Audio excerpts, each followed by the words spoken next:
যদি বেয়াদবি হয়ে যায়, ও নবী গো, মনের মধ্যে একটা ব্যথা নিয়ে আপনার কাছে এসেছি। বলে কি ব্যথা বলো? বলে হুজুর গো, আমি তো এখনো মরতে চাই না, তবে আমাকে খাওয়ার জন্য 1 ঘন্টা থেকে একটা বড় বাজ পাখি আমার পিছনে দৌড় দিছে, আমাকে পাইলে তো খেয়েই ফেলবে, এই ভয়ে আমি আপনার সামনে দাঁড়াইছি। নবী আমার টিয়া পাখিকে হাতের মধ্যে নেয় আর গালের মধ্যে চুমা দেয় আর বলে, টিয়া পাখি রে, এমন নিষ্পাপ মাসুম রহমাতাল লিল আলামিনের কাছে আসছো, দুনিয়ার কোনো প্রাণী এই মুহূর্তে তোমাকে খাইতে পারবে না। কান সুবহানাল্লাহ। নবীজি টিয়া পাখিকে আদর করতেছে, এমন সময় একটা বাজ পাখি আসছে। বলেন কি পাখি আসছে? বাজ পাখি এসে তো নবীকে দেখে ভয় পাইছে। বাজ পাখি এসে কান্দে। নবী বলে, এ বাজ পাখি, তোর মনের মধ্যে কি দুঃখ বল? বাজ পাখি নবীকে ডেকে বলে, নবী আমার 3 দিন পার হয়ে যায়, পেটের মধ্যে ক্ষুধা, খাইতে পারি না।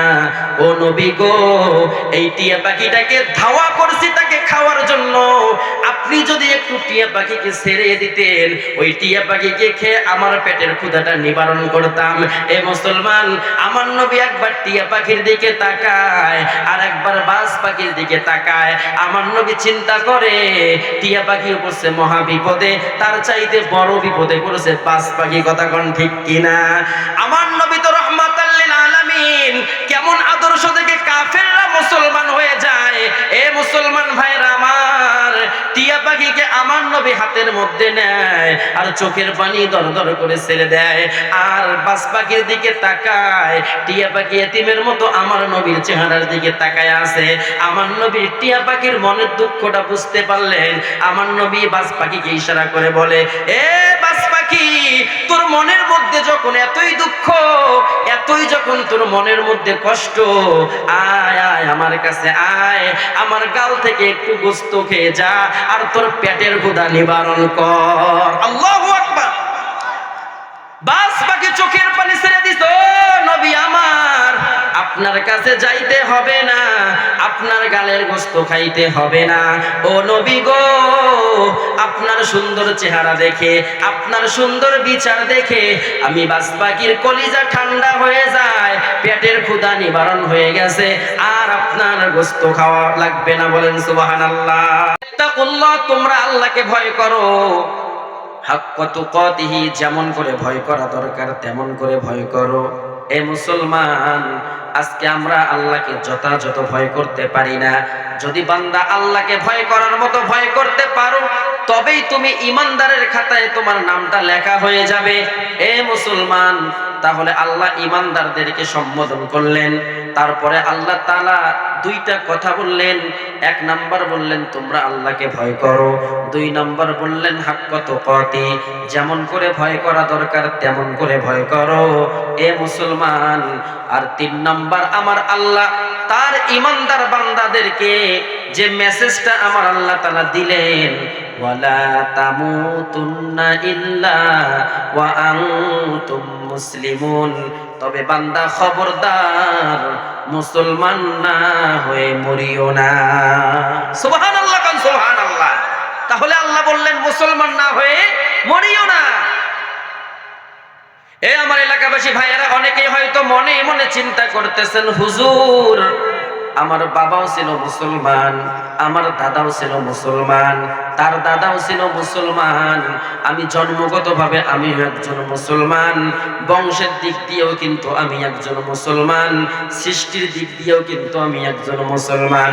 তার মানে আমার আল্লাহ বললেন মুসলমান না হয়ে মরিও না। তাহলে কি আমরা মুসলমান হতে পারি নাই? আল্লাহ বলেন, বান্দা তুমি যে মুসলমানটা তুমি হইছো, এই মুসলমানটা তোমাকে খাঁটি মুসলমান বলে না।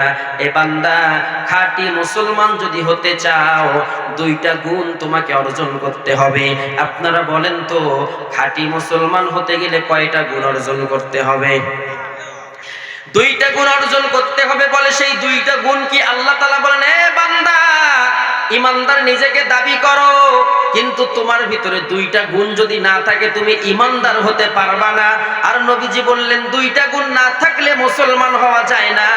তাহলে ইমানদারের জন্য কোন দুইটা গুণ আর মুসলমান হওয়ার জন্য কোন দুইটা গুণ আপনারা বলেন তো, জানা দরকার আছে না? তাহলে শোনেন, মুসলমান হতে গেলে দুইটা গুণের এক নাম্বার গুণ হলো আল্লাহ তাআলা বলেন, বান্দা মুসলমানের ঘরে জন্ম নিছো তো কি হইছে, মুসলমান হতে পারবা না যদি বান্দা মুসলমান হও। ক্বালা রাসূলুল্লাহ সাল্লাল্লাহু আলাইহি ওয়াসাল্লাম, আল মুসলিমু মান সালিমাল মুসলিমুনা মিন লিসানিহি ওয়া ইয়াদিহি। এক নাম্বার গুণ হলো তোমার জবানের হেফাজত করো, তাহলে তুমি খাঁটি মুসলমান হয়ে যাইবা। আর বান্দা দুই নাম্বার ওয়াদিহি, দুই নাম্বার তোমার হাতের হেফাজত করো। আমি মধ্যপাড়ার প্রত্যেকটা মুসলমানকে প্রশ্ন করতে চাই, আমরা তো মুসলমান দাবি করি এবং মুসলমান টাইটেল নিয়ে ঘুরি, আবার নামাজও পড়ি, আবার রোজাও রাখি, আবার এমনও মানুষ আছে বাইতুল্লাহ গিয়ে হজ করে আসি। আপনারা বলেন তো, আমাদের জবানের কি হেফাজত আছে? জবানের হেফাজত আছে? এ বন্ধু, তাহলে বুঝতে হবে জবানকে আমাদের হেফাজত রাখতে হবে। আল্লাহ বলেন, বান্দা এই জবানটা আমি আল্লাহ তোমাকে দিয়েছি, আর জবানটা দেওয়ার পরে জবানের মধ্যে আমি আল্লাহ স্বাধীনতা দিয়ে দিয়েছি। তবে বান্দা তিলকা হুদুদুল্লাহ, আবার তোমার জবানের মধ্যে সীমানা দিয়ে দিয়েছি। যদি বান্দা সীমানা ক্রস করো, যদি সীমা লঙ্ঘন করো, এই জবান দিয়ে তুমি যদি মিথ্যা বলো, এই জবান দিয়ে তুমি যদি গীবত শিকায়াত করো, এই জবান দিয়ে তুমি যদি চুরি ডাকাতি করো, এ বান্দা এই জবান দিয়ে তুমি যদি গালিগালাজ করো, এই জবান দিয়ে তুমি যদি গান বাদ্য করো, বান্দা তুমি নামাজ পড়তে পারো, রোজা রাখতে পারো, বাইতুল্লাহর গেলাফ ধরে লাব্বাইকের আওয়াজ দিতে পারো, আমি আল্লাহর আদালতে তোমাকে মুসলমান হিসেবে তোমাকে গণ্য করা হবে না। ঠিক কি না কোন? তাহলে মুসলমান হতে গেলে জবানের হেফাজত করা দরকার আছে না নাই? এ বান্দা, তাহলে তোমার নামাজ কামিয়াব হয়ে গেল, তোমার রোজা কবুলিয়াত হয়ে গেল, তোমার হজ কবুলিয়াত হয়ে গেল, তোমার আমল আখলাক কবুলিয়াত হয়ে গেল, তোমার তাহাজ্জুদ কবুলিয়াত হয়ে গেল। আর বান্দা তোমার হাতের হেফাজত করো, এই হাত দিয়ে যেখানে সেখানে লিখিও না, এই হাত দিয়ে যে সে জিনিস ধরিও না। এই বান্দা, এই জমিনের মধ্যে এমন মানুষ আছে জাগতিক শিক্ষায় শিক্ষিত হওয়ার পরে কলমের একটা খোসা দিয়ে লক্ষ টাকা ইনকাম করে। আপনারা বলেন তো, এমন মানুষ এই জমিনে আছে না? আবার এই মানুষগুলো আবার বলে যে শিক্ষাই নাকি জাতির মেরুদণ্ড। কথা বলেন ঠিক কিনা? এরা বলে শিক্ষা জাতির মেরুদণ্ড। যে শিক্ষায় শিক্ষিত হয়ে কলমের খোসায় মানুষের কামাই করা টাকা, মাথার ঘাম পায়ে ফেলার এই রক্ত ঘামানোর টাকা নিয়ে যারা মানুষের মনে কষ্ট দেয়, আল্লাহর কসম করে বলি এই শিক্ষা কখনো জাতির মেরুদণ্ড হতে পারে না। কথা বলুন ঠিক কিনা? যেই শিক্ষায় শিক্ষিত হয়ে তসলিমা নাসলিমের মতো নাস্তিক হয়ে যায়, আচ্ছা বলেন তো এই শিক্ষা কি জাতির মেরুদণ্ড হবে? এ মুসলমান, তাহলে বুঝতে হবে কোন শিক্ষায় শিক্ষিত হলে জাতির মেরুদণ্ড হবে। এ মুসলমান ইমানদার, তাহলে আপনারা বলেন তো, যদি প্রথমে যে কথাটা বলি, মুসলমান যদি হতে চান তাহলে সর্বপ্রথম জবান আর হাতের হেফাজত করা দরকার। আর তুমি যদি মুমিন হতে চাও, আল্লাহ তাআলা কোরআনুল কারীমের মধ্যে বলেন, বান্দা দুইটা জিনিসের হেফাজত না করলে মুমিন হতে পারবা না, ইমানদার হতে পারবা না। বলে সেই দুইটা জিনিস কি? আল্লাহ তাআলা বলেন, কুল্লিল মুমিনিনা ইয়াগুদ্দু মিন আবসারিহিম ওয়া ইয়াহফাজু ফুরুজাহুম। এ বান্দা, প্রকৃত মুমিন যদি হতে চাও তোমার চোখের হেফাজত করো। যদি বান্দা চোখের হেফাজত না হয় তুমি মুমিন হতে পারবা না। আপনারা ইমানদার দাবি করেন, আপনাকে কাফের বললে তো মাথা খারাপ হয়ে যাবে। আপনারা বলেন তো, আমাদের কি চোখের হেফাজত আছে? আস্তে কথা বল, আস্তে আস্তে, এত জোরে চিল্লে করে শিখছেন? এ মুসলমান ইমানদার, তাহলে শোনেন, এক নাম্বার চোখের হেফাজত করতে হবে, না হলে মুমিন হওয়া যায় না। ঠিক কি রকম? দুই নাম্বার হলো দুই উরুর মাঝখানে লজ্জা স্থানের হেফাজত করো। তাহলে বান্দা তুমি মুমিন হতে পারবা। তবে বান্দা মুমিন যদি তুমি হতে চাও তাহলে চোখের হেফাজত করো আর তোমার লজ্জাস্থানের হেফাজত করো। এই চোখ দিয়ে তুমি যত খারাপ ছবি তুমি দেখো, ফেসবুক খোলা যায় না, চোখের হেফাজত হয় না। আর তুমি ফেসবুক সারাদিন দেখো, আর ইউটিউব সারাদিন দেখো, আর টেলিভিশনের সামনে সারাদিন তুমি পড়ে থাকো। এ বন্ধু, বেগানার দিকে তাকাও। আপনারা বলেন তো, এমন মানুষ, নামাজি মানুষ এই জমিনে আছে না? না। তাহলে সে কিন্তু মুমিন হতে পারবে না যদি তার চোখের হেফাজত না হয়। ঠিক কিনা কন?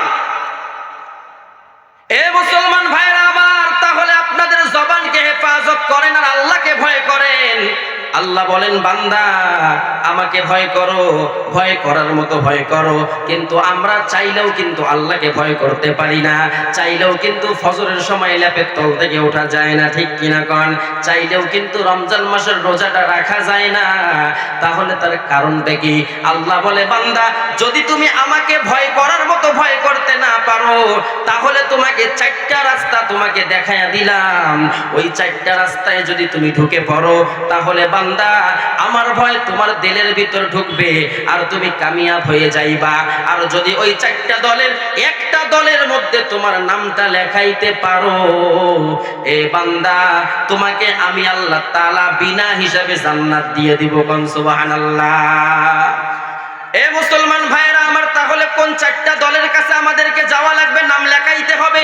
আল্লাহ বলেন, বান্দা এই চারটা দল আমি আল্লাহর অনেক পছন্দ, এই চারটা দল আমি আল্লাহর অনেক মনোনীত। এই দল চারটার কোনো হিসাব হবে না, এদের কোনো প্রশ্ন করা হবে না, এদেরকে জাহান্নামে দেওয়া হবে না। এরা আমার এমন মনোনীত দল। এই দলে যারা ঢুকবে, এই দলের যারা নাম লেখাইবে, তাদেরকে আমি আল্লাহ তাআলা বিনা হিসাবে জান্নাত দিয়ে দিব। বলেন না সুবহানাল্লাহ। এই পলাশবাড়ি মধ্যপাড়ার যুবক ভাইরা ও আমার চাচারা, আপনারা বলেন তো, এই চারটা দলের সম্পর্কে আমাদের জানা দরকার আছে না? না। এক নাম্বার দল কি হতে পারে? আল্লাহ তাআলা কোরআনুল কারীমের মধ্যে বলেন, আনআমাল্লাহু আলাইহিম মিনান নাবিয়্যিন।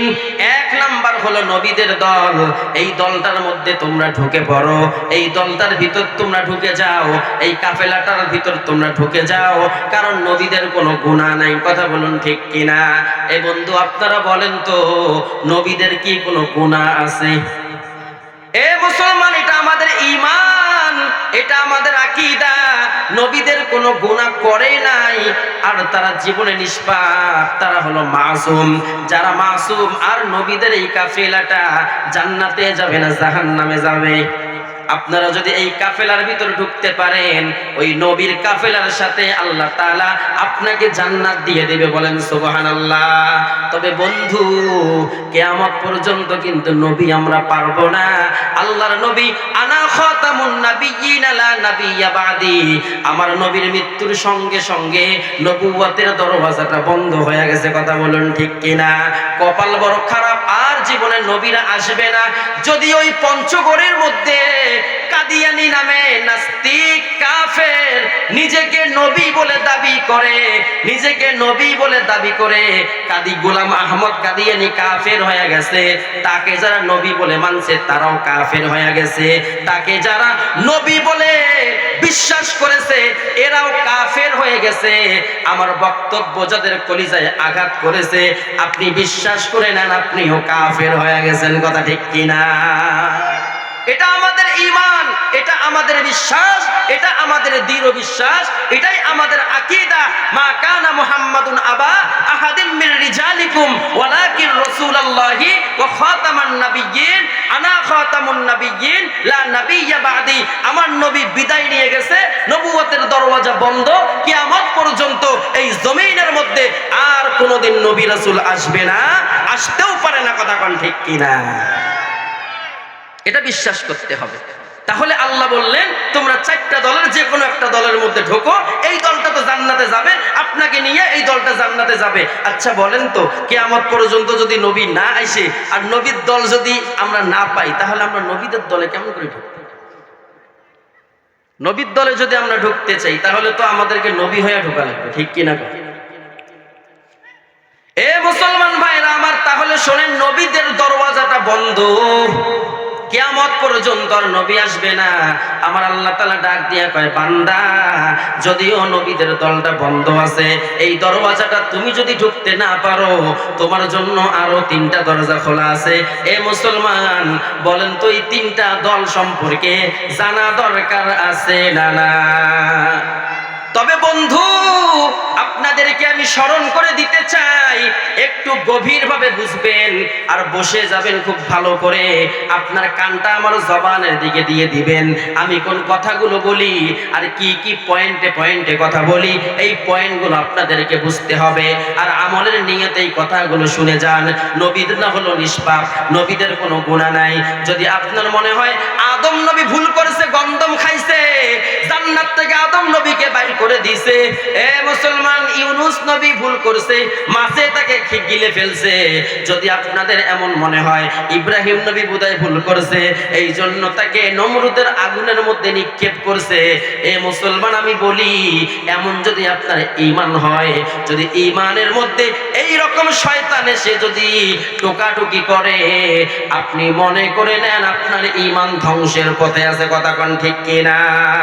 তাহলে মুসলমান ভাইরা আমার, নবীরা ছিল নিষ্পাপ, এমন নিষ্পাপ ছিল, আপনার আমার নবীর কথাই বলি, আমার নবী এমন নিষ্পাপ ছিল, আমার নবীর আদর্শ দেখে, আমার নবীর সুন্দর চেহারা দেখে বহু কাফের বেঈমান বেদিন কালিমা পড়ে মুসলমান হয়ে গেছে। কথা বলুন ঠিক কিনা?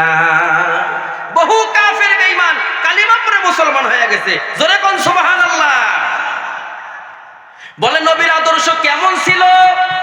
কেমন ছিল আমার নবীরা? কেমন নিষ্পাপ ছিল আর কেমন দরদি ছিল আপনার আমার নবী?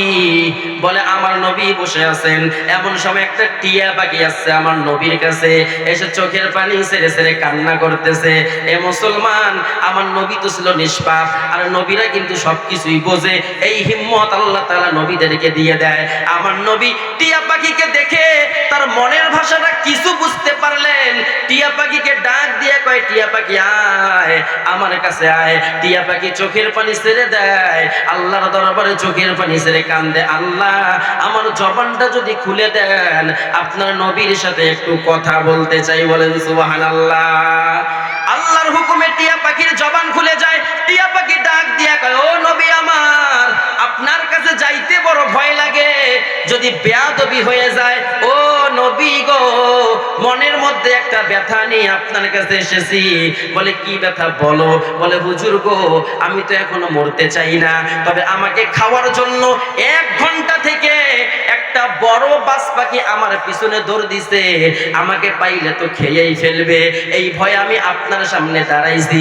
নবী আমার টিয়া পাখিকে হাতের মধ্যে নেয় আর গালের মধ্যে চুমা দেয় আর বলে, টিয়া পাখি রে, এমন নিষ্পাপ মাসুম রহমাতাল লিল আলামিনের কাছে আসছো, দুনিয়ার কোনো প্রাণী এই মুহূর্তে তোমাকে খাইতে পারবে না। কোন সুবহানাল্লাহ।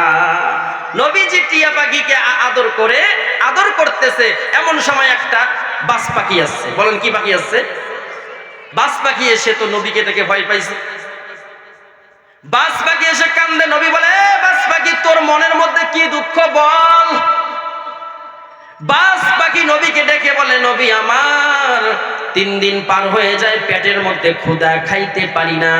ও নবী গো, এই টিয়া পাখিটাকে ধাওয়া করছি তাকে খাওয়ার জন্য, আপনি যদি একটু টিয়া পাখিকে ছেড়ে দিতেন, ওই টিয়া পাখিকে খেয়ে আমার পেটের ক্ষুধাটা নিবারণ করতাম।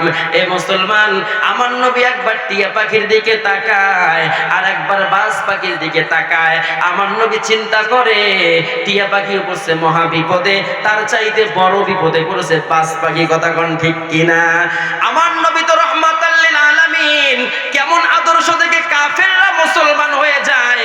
এ মুসলমান ভাইরা আমার, টিয়া পাখিকে আমার নবী হাতের মধ্যে নেয় আর চোখের পানি দরদর করে ছেড়ে দেয় আর বাজ পাখির দিকে তাকায়। টিয়া পাখি এতিমের মতো আমার নবীর চেহারার দিকে তাকায় আছে। আমার নবী টিয়া পাখির মনের দুঃখটা বুঝতে পারলেন।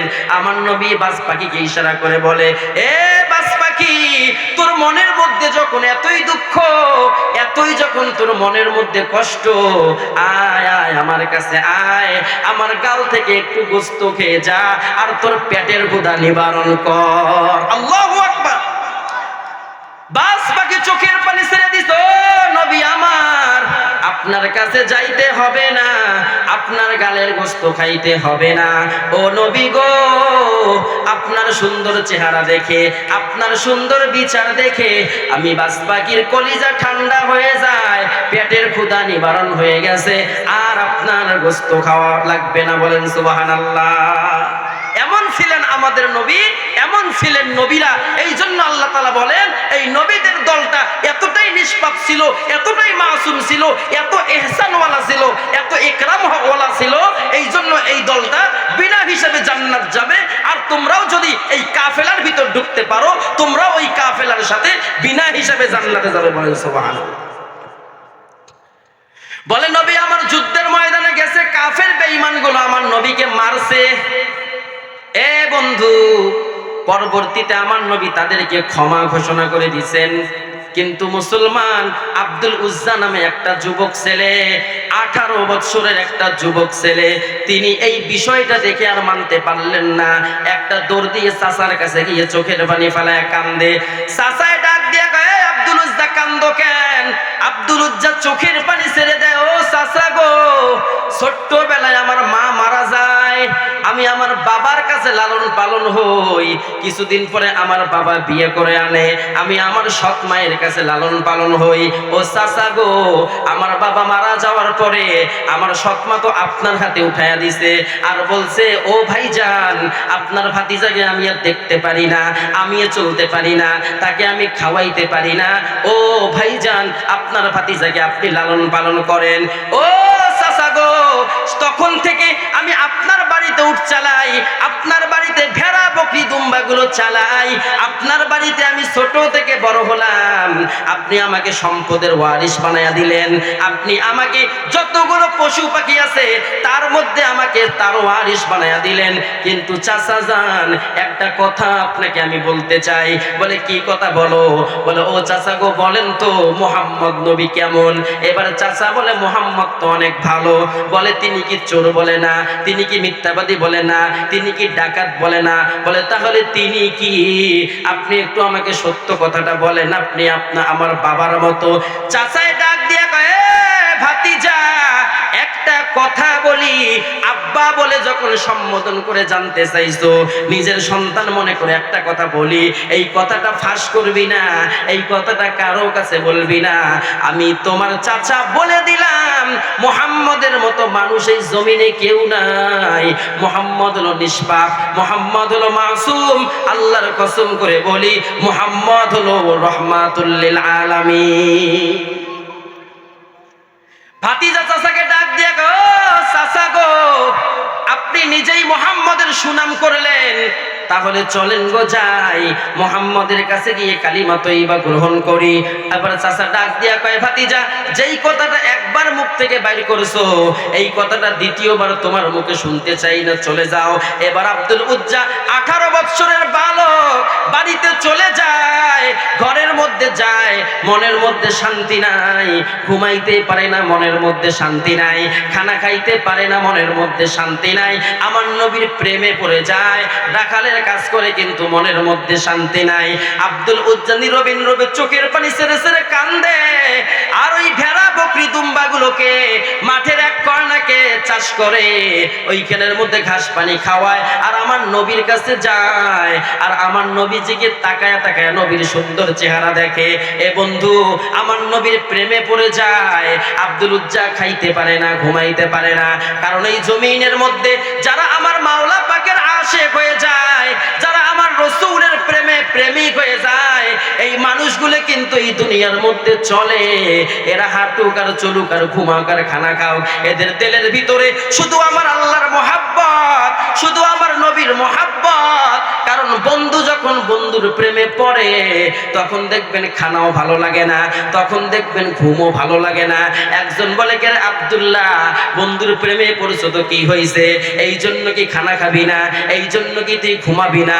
আব্দুল্লাহ বলে, বুঝবি না, মনের হালত মনের মধ্যে আছে, বুঝাইতে পারবো না। আব্দুল উজ্জা বলে, আমার মনের আশা, আমার মনের যন্ত্রণা, আমার মনের চাওয়া, আমি কার কাছে বুঝাইবো? এই কাফেরের ঘরে থাকি আমি ঈমান কেমন করে গ্রহণ করব? এ মুসলমান, কেন তুমি ঈমানদার হবা না? আর কেন তুমি মুসলমান হবা না? বলে মুসলমান মানে কি? বলে মুসলমান মানে হলো আত্মসমর্পণ করা। এ বন্ধু, আত্মসমর্পণ করতে গিয়ে সাহাবায়ে কেরাম কাফেরদের হাতে কত নির্যাতন হয়েছে, ছোট্ট ছোট্ট বাচ্চাগুলো কেমন নির্যাতিত হয়েছে, কত মা বোনেরা ইজ্জত হারাইছে, কত মা বোনেরা জীবন দিয়েছে, কত যুবক জীবন দিয়েছে, কত বৃদ্ধ যুবক দিয়েছে। আর এই ইসলাম নিয়ে তুমি রং তামাশা করো।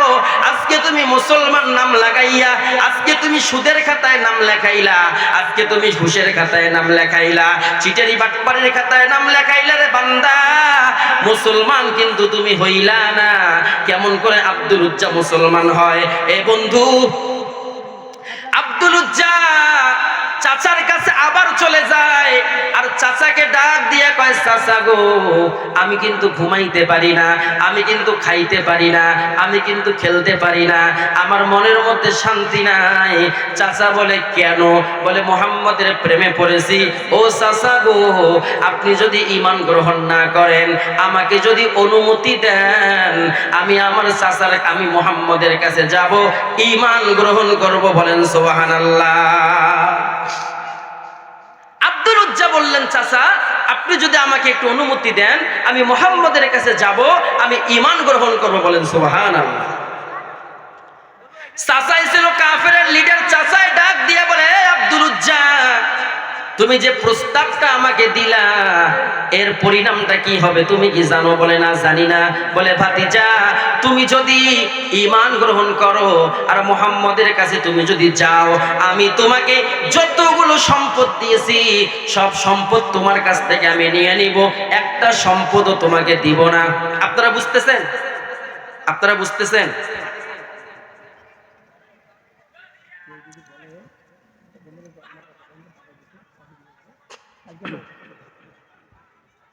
কি বলতেছিলাম? হ্যাঁ, তুমি যদি মুহাম্মদের কাছে যাও, তাহলে তোমার কাছে সম্পদ দিছি, এই সম্পদগুলো আমি নিয়ে নিব। আব্দুল উজ্জা ডাক দিয়ে কয়, ও চাচা গো, দিয়ে দিব সব সম্পদ, সমস্যা নাই। বলে, ভেড়া বকরি দুম্বা যা দিয়েছি কিছুই রাখবো না, সব নিয়ে নেব। বলে, সমস্যা নেই, দিয়ে দিলাম। বলে, কোথায় যাও? বলে, লা ইউমিনু আহাদুকুম হাত্তা আকুনা আহাব্বা ইলাইহি মিন ওয়ালিদিহি ওয়া ওয়ালিদিহি ওয়ান নাসি আজমাইন। বলে, যাকে জীবনের চাইতে বেশি ভালোবাসি তার কাছে যাই। চাচা ডাক দিয়া বলে, এ ভাতিজা, দাঁড়াও, আর একটা পা সামনে দিবি না। বলে, কেন? সম্পদ তো দিয়ে দিলাম, আপনার ভেড়া বকরি দুম্বা যা ছিল দিয়ে দিলাম, আপনার সঙ্গে যত লেনদেন ছিল সব কিছু দিয়ে দিলাম। এ বন্ধু, একটু দিলের কান দিয়ে শুনবেন, আল্লাহ যে আপনাকে আমাকে বললো মুসলমান হও, এই মুসলমান হতে গিয়ে এই কাফের বেঈমানগুলো আমার নবীজিকে কত নির্যাতন করলো, আর সাহাবায়ে কেরাম কত নির্যাতনের বিনিময়ে এই ইসলামের পতাকাটা উদ্দিন করলো। একটু শোনেন। আব্দুল উজ্জা বলে, এ চাচা, আপনার সাথে তো কোনো লেনদেন নাই। এবার আব্দুল উজ্জা ডাক দিয়া কয়, চাচা গো, কেন আমার রাস্তাটা আটকাইলেন? চাচা ডাক দিয়া কয়, এ আব্দুল উজ্জা, তোর শরীরের যে জামাটা, এই জামাটা কিন্তু তোর বাবাই কিনে দেয় নাই, এই জামাটা কিন্তু আমি কিনে দিছি।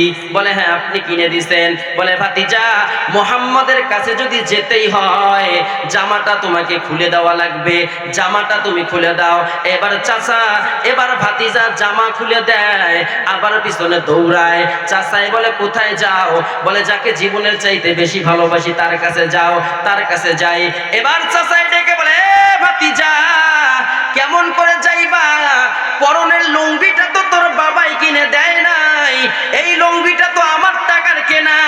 মুহাম্মদের কাছে যদি যাইতেই হয়, আমার সঙ্গে তোর কোনো লেনদেন থাকবে না, পরনের লুঙ্গি খুলে দাও। আব্দুল উজ্জা চোখের পানি ছেড়ে দিছে। চাচা গো, জীবনে আমার আব্বা নাই, আমার আব্বা মারা গেছে, আপনাকে আব্বা বলে ডাকছি। ও চাচা, ভেড়া বকরি দুম্বা নিছেন, তাতে মনের মধ্যে কোনো আফসোস নাই, আমার সকল সম্পদ নিয়ে নিছেন, তারপরেও কোনো আফসোস নাই। পরনের জামাটাও নিয়ে নিলেন, তাও কোনো আফসোস নাই। ও চাচা গো, আমার পরনের লুঙ্গিটা আপনি খুলিয়েন না, আমাকে আপনি বেইজ্জতি করিয়েন না। এবার চাচা ডাক দিয়া কয়, আব্দুল উজ্জারে, যদি মুহাম্মদের কাছে যেতেই হয় পরনের লুঙ্গি খুলে দিয়েই যেতে হবে, আর যদি পরনের লুঙ্গি না দাও তাহলে মুহাম্মদের কাছে যাইতে পারবা না। আব্দুল উজ্জা 18 বছরের যুবক নওজোয়ান মনে মনে চিন্তা করে, ও আল্লাহ, যদি পরনের লুঙ্গি যদি খুলে না দেই দুনিয়ায় আমার সম্মান থাকবে, তবে আখিরাতে আমি কিছুই পাবো না। ও আল্লাহ, দুনিয়ার সম্মান চাই না। এই কথা বলে পরনের লুঙ্গি একটা টান দিয়ে চাচার শরীরের মধ্যে ছুঁড়ে দেয়, আর ডাক দিয়া কয়, চাচা গো থাকেন গো, যাই। বলে কোথায় যাও? বলে যাকে জীবনের চাইতে বেশি ভালোবাসি তার কাছে যাই। বলেন সুবহানাল্লাহ। এ মুসলমান ভাইরা আমার, আমি আপনাদেরকে কি দিয়ে বুঝাইবো? আব্দুল উজ্জা উলঙ্গ অবস্থায় ডান হাতটা সামনে লজ্জা স্ট্যান্ডটা চাইপা ধরে, আর বাম হাত দিয়ে পিছনের লজ্জা স্ট্যান্ডটা চাইপা ধরে একটা দৌড় দেয়। এক দৌড়ে বাড়ির কাছে যায়, গিয়ে দেখে মা তার রান্না করে। এবার ডাক দিয়া কয়, মা গো আমার দিকে তাকাইও না। মা সন্তানের দিকে তাকায়, চক্ষু নিম্নগামী করে, চোখের মধ্যে হাত দিয়ে চোখের পানি ছেড়ে কান্দে। এ আব্দুল উজ্জা, তোর জামা গেল কোথায়? তোর লুঙ্গি গেল কোথায়? আব্দুল উজ্জা চোখের পানি ছেড়ে কান্দে, মা ইসলাম গ্রহণ করতে চাইছি, এই জন্য আমার চাচা ভেড়া বকরি দুম্বা যা ছিল সব কিছু নিয়ে নিয়েছে। ও চাচা গো, আমাকে সব থেকে মাহরুম, আমার মা আমাকে সব থেকে মাহরুম করেছে। এ মুসলমান ভাইরা আমার, এবার মা ডাক দিয়ে বলে, এখন কি হবে? বলে আমাকে একটু জামা দাও, একটু কাপড় দাও। এবার মা ডেকে বলে, এ আব্দুল উজ্জা, ইসলাম গ্রহণ করার কারণে তোর উপর যদি কোনো আঘাত আসে, তোর উপর যদি কোনো নির্যাতন আসে, আমি মা তোকে কোনো সহযোগিতা করতে পারবো না, এখান থেকে ভেগে যাও। আব্দুল উজ্জা চোখের পানি ছেড়ে দিছে, মা গো যদি আপনি আমার নিজের মা হইতেন, আপনি কি আমাকে জামা দিতেন না? আপনি কি আমাকে কাপড় দিতেন না? এই বলে কান্দে। এক পর্যায়ে মায়ের মন গলে যায়, মা এক টুকরা কম্বল আব্দুল উজ্জাকে দেয়, যেই কম্বলটা তার ইজ্জত ঢাকার জন্য যথেষ্ট ছিল না। কম্বলটা পিছন দিয়ে কোমর দিয়ে পেঁচায়, পিছনটা ঢাকলে সামনটা আবার ঢাকে না, আবার সামন থেকে পেঁচাইলে পিছনটা খোলা থাকে। এমনি করে কম্বলটা দিয়ে কোনো মতে পেঁচাইয়া একটা দৌড় দিয়ে মদিনার দিকে যায়। রাত্র গভীর হয়ে যায়, মসজিদে নববীর মধ্যে গিয়ে দেখে কেউ নাই। ফজরের আজান হয়ে যায়, বেলাল এসে মসজিদে নববীর দরজাটা খুলে দেয়। এবার হযরতে আব্দুল উজ্জা মসজিদের সিঁড়ির মধ্যে বসে থাকে। ফজরের আজান হয়ে যায়, আমার নবী নিজেই ইমামতি করে, সাহাবায়ে কেরাম মসজিদ থেকে বের হয়ে যায়। আমার নবী আব্দুল উজ্জাকে ডাক দিয়ে কয়, আব্দুল উজ্জা, তোমার এই অবস্থা কেন? তোমার বাসা কোথায়? কি বা তোমার নাম? কি বা তোমার পরিচয়? আব্দুল উজ্জা চোখের পানি ছেড়ে কান্দে, আর ডাক দিয়া কয়, নবী গো, আমার নাম হলো আব্দুল উজ্জা। আপনি নবীর আদর্শ দেখে, আপনার সুন্দর চেহারা দেখে ঈমান গ্রহণ করার কারণে আমার চাচা সম্পদ থেকে আমাকে মাহরুম করেছে, আমাকে এমনকি পরনের কাপড় লুঙ্গি সব খুলে নিছে। আমি বস্ত্রহীন অবস্থায় আপনার কাছে এসেছি।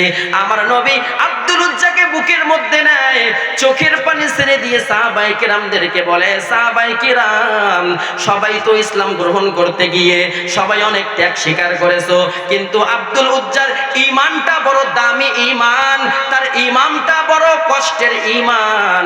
এ আমার সাহাবায়ে কেরাম, আব্দুল উজ্জাকে আসহাবে সুফফার অন্তর্ভুক্ত করে দাও, গরিব সাহাবীরা যেখানে থাকে সেখানে করে দাও, বাইতুল মাল থেকে তার বস্ত্রের ব্যবস্থা করো, সুন্দর পাঞ্জাবি পায়জামা লুঙ্গির ব্যবস্থা করো। এ আমার বন্ধুরা, আমাকে যে সময় দিয়েছে, এই সময়ের মধ্যে আমি আমার আলোচনাটা শেষ করব। তবে মুসলমান একটু গভীরভাবে শোনেন কেমন করে ইসলামটা গ্রহণ করে। এবার আব্দুল উজ্জা কোরআন শরীফ শিখতে থাকে, মাঝে মাঝে ঘুমের ঘরে চিৎকার মারে আর জোরে জোরে কোরআনুল কারীমের তেলাওয়াত করে, আবার মাঝে মাঝে স্বপ্নে আল্লাহ আল্লাহ বলে চিৎকার মারে। হযরতে ওমর আমার নবীর কাছে অভিযোগ পেশ করে, নবী আমার আব্দুল উজ্জা এত জোরে জোরে কোরআন তেলাওয়াত করে, আব্দুল উজ্জার জন্য ঘুম পাড়া যায় না। নবী আমার ডাক দিয়া কয়, উমর রে, আব্দুল উজ্জার জন্য তোমরা একটু কষ্ট করো, আব্দুল উজ্জাকে কিছু বলিও না, তার ঈমানটা বড় পাওয়ারফুল ঈমান, তার ঈমানটা বড় ত্যাগের ঈমান। এ আব্দুল উজ্জাকে পড়তে দাও।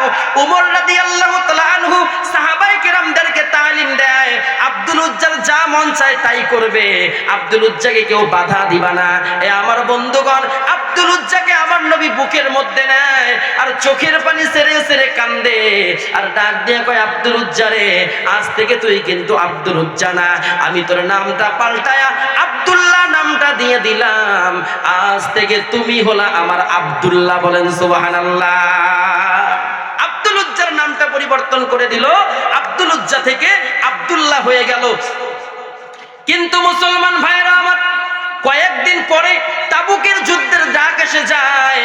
আমার নবী মসজিদে নববীর সামনে নবীজির রুমালটা বিছায়া ডাক দিয়া কয়, সাহাবায়ে কেরাম, আমার রুমালের মধ্যে কে কে দিবা দাও, আমার রুমালের মধ্যে কে কি দিবা সহযোগিতা করো, আমি যুদ্ধের দিকে রওনা হব তোমাদেরকে নিয়ে।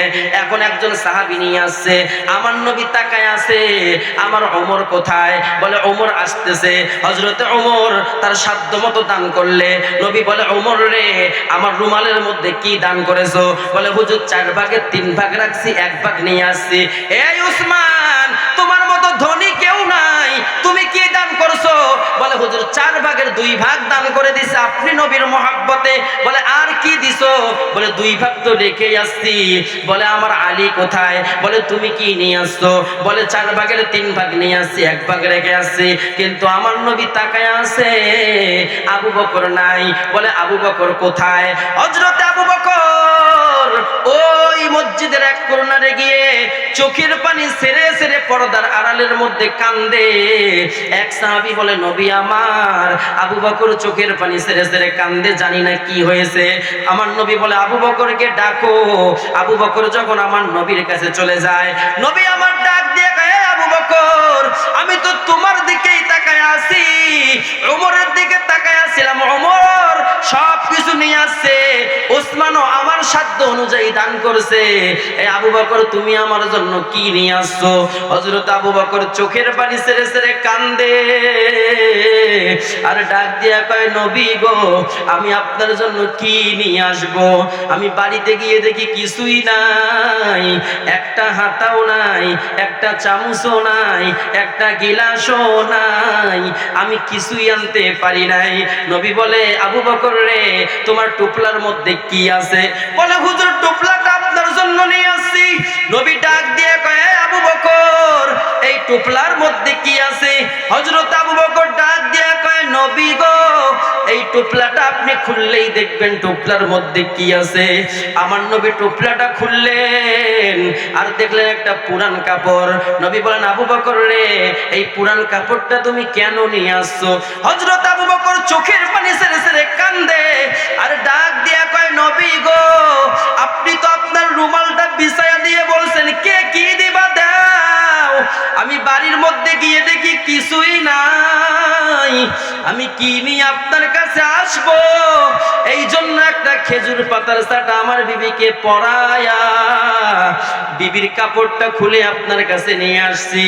ও নবী আমার, আমি তো কিছুই আপনাকে দিতে পারলাম না।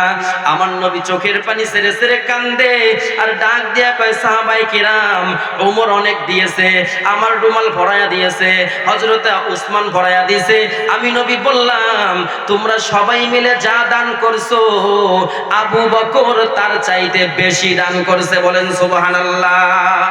এ মুসলমান ভাইরা আমার, যে কথাটা আপনাদেরকে বলতে চাই, নবী আমার 300 সাহাবীর কাফেলা নিয়ে তাবুকের দিকে রওনা হয়। নবী আমার সেনাপতি হয়ে নবী আমার ঘোড়ার পিঠের উপর চড়ে আর সামনের দিকে যখন যায়, আব্দুল উজ্জা ওরফে আব্দুল্লাহ দাঁড়ায়া নবীর রাস্তাটা আটকায়া দেয়। নবী আমার, আপনি কোথায় যান? বলে, আমি যুদ্ধের ময়দানে যাব। আব্দুল উজ্জা নবীর পা ধরে কান্দে আর ডাক দিয়া কয়, নবী গো, গো আপনি কেমন করে যাবেন? আপনার তো রুমালটা আবু বকর ভরায়া দিছে, হযরত ওমর ভরায়া দিছে, হযরত ওসমান ভরায়া দিছে।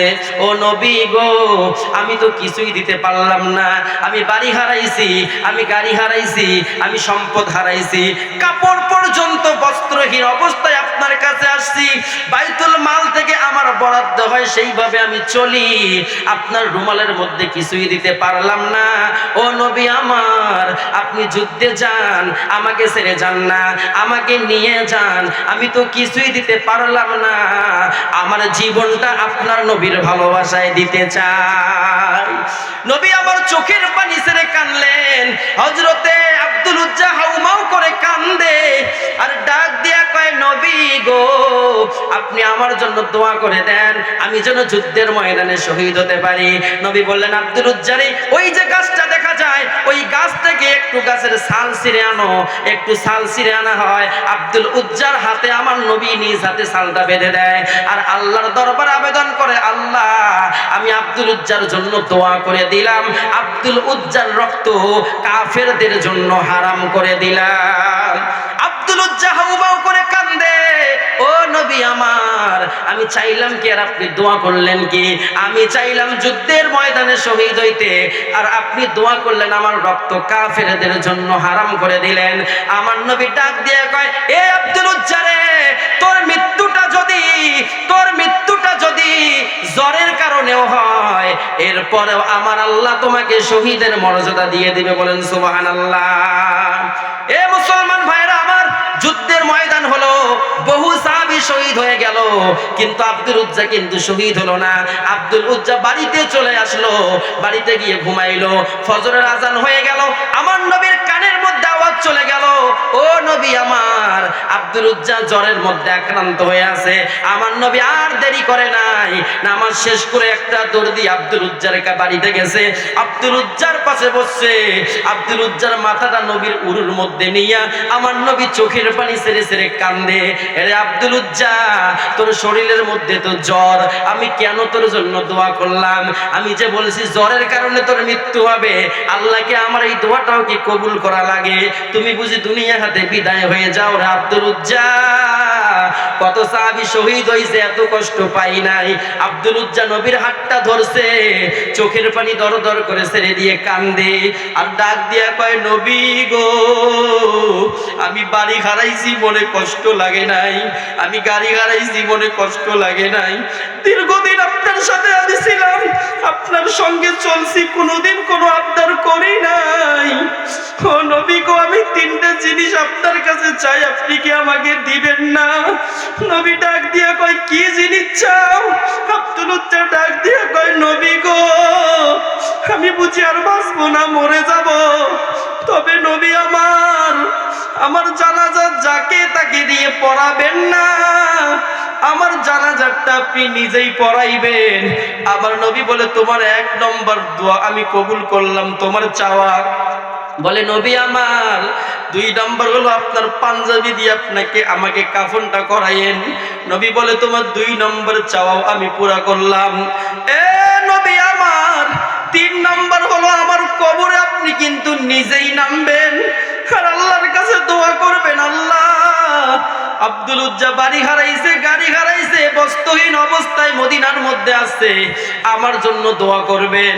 আমার নবী বলে, 3টা দোয়াই কবুল করব। এরপরে নবী আমার বাইরে যায়, এক সাহাবী নবীর কাছে খবর জানায়, নবী আমার আব্দুল উজ্জা মারা গেছে। আমার নবী দৌড় দিয়ে আসছে আর বলে, সাহাবায়ে কেরাম আব্দুল উজ্জার সঙ্গে বেয়াদবি করিও না, আমি নবী নিজে তাকে গোসল করাইবো। আমার নবী নিজেই গোসল করায়, আব্দুল উজ্জার কাফনটা আমার নবীর পাঞ্জাবি দিয়ে কাফন পরায়। এ বন্ধু, হযরত আবু বকরকে ডাক দিয়া কয়, আবু বকর তুমি আব্দুল উজ্জার ডান পাশে দাঁড়াইও, ওমর তুমি বাম পাশে দাঁড়াইও, এ আলী তুমি ডান পাশে পিছনে দাঁড়াইও, ওসমান তুমিও দাঁড়াইও।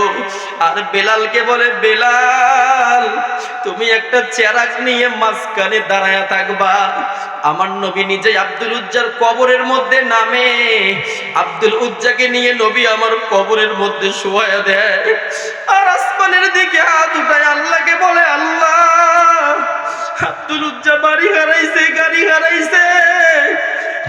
ইসলামটা বড় দামি ইসলাম।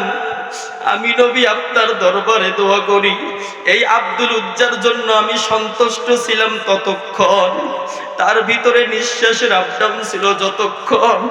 ও আল্লাহ, আব্দুল উজ্জা মারা গেছে, আমি নবী তার কবরের পাশ কবরে দাঁড়াইয়া দোয়া করে দিলাম, তুমিও আব্দুল উজ্জার উপর সন্তুষ্ট হয়ে যাও। জোরে কোন সুবহানাল্লাহ।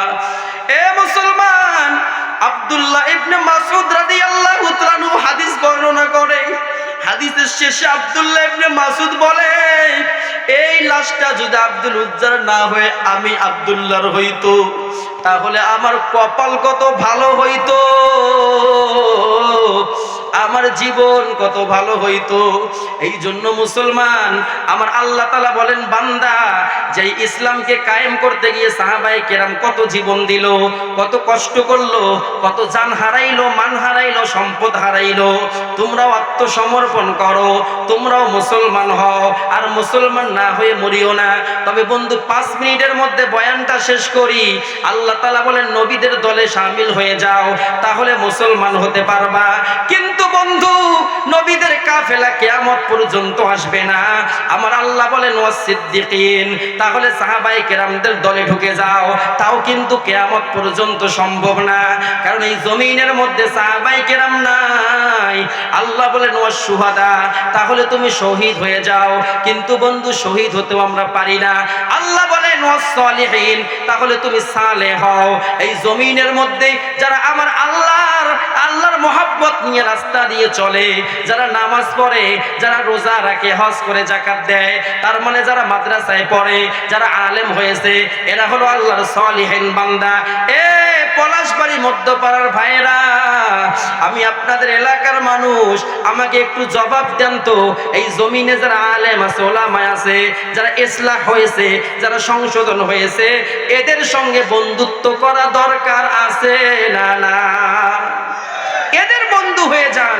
আপনি একজন আলেমের বন্ধু হন, অথবা আপনার ছেলেকে আপনি আলেম বানান। সেদিন তো বলছিলাম, কোন আলিমান আও মুস্তামিআন আও মুতাআল্লিমান আও মুস্তামিআন। আল্লাহ তাআলা বলেন, বান্দা তুমি আলেম হও, যদি আলেম হতে না পারো, অন্তত আলেমদের সঙ্গে বন্ধুত্ব স্থাপন করো, ঠিক কিনা কন? কিন্তু কপাল বড় খারাপ, আজকে ওলামায়ে কেরামদের সঙ্গে বন্ধুত্ব করি না। আজকে ওলামায়ে কেরামদেরকে আমরা বাঁকা নজরে তাকাই। এ যুবক, এমনও ষড়যন্ত্র হচ্ছে, এই কোরআনের এই মাহফিল হতে দিবে না। বিগত সরকার যেরকম করে বাধা, এই কোরআনের মধ্যে লাথি মারে, এই যে মাইকে লাথি মারে, বক্তার শার্টের কলার ধরে, আমরা তো দেখতেছি। আমাদের এই পরশু দিনের এই ওয়াজের মধ্যে কাইবেলে মাইক খুলে নিয়ে যায়, কাইবেলে লাইট খুলে নিয়ে যায়, ঠিক কিনা কন? আজকে এই কোরআনের এই মাহফিলগুলো বন্ধ করার ষড়যন্ত্র চলতেছে, মাদ্রাসাগুলো বন্ধ করার ষড়যন্ত্র চলতেছে, মসজিদগুলো বন্ধ করার ষড়যন্ত্র চলতেছে। এমনকি বিগত দিনে আবু জেহেল, আবু লাহাব, উতবা, শাইবার মতো এই নবীদেরকে যেমন করে শেষ করার ষড়যন্ত্র করছে, এই জমিনের মধ্যে কিছু নাস্তিক, কিছু মুরতাদ, কিছু নামধারী মুসলমান, এরাও উলামায়ে কেরামকে এই জমিন থেকে বিদায় করার ষড়যন্ত্র করতেছে। কথা কোন ঠিক কিনা? এ আমার এলাকাবাসী মুসলমান, তবে একটা কথাই বলি, এই জমিন থেকে যদি তুমি এমন চিন্তা করো, আলেমকে এই জমিন থেকে আমি শেষ করব, হাফেজকে শেষ করব, মাওলানাকে শেষ করব, দ্বীনি প্রতিষ্ঠানকে শেষ করব, তবে একটা কথা বলে আমি আমার আলোচনা শেষ করতে চাই। এই জমিনের মধ্যে কুকুর মরে, শূকর মরে, তাদের কোনো জানাজা হয় না। তোমার মতো নাস্তিকের মৃত্যুটা এমন করে হবে, তোমার জানাজা দেওয়ার মতো কোনো আলেম, কোনো হাফেজ, কোনো টুপিওয়ালা, কোনো ইমাম, কোনো মুয়াজ্জিন খুঁজে পাওয়া যাবে না। কথা কোন ঠিক কিনা? এ আমার মুসলমান ভাইরা, তবে আমাকে একটা কথা বলতে হবে। আপনারা বলেন তো, আলেমদের সাথে বন্ধুত্ব করব না দুশ্মনী করব? আরো জোরে বলেন, বন্ধুত্ব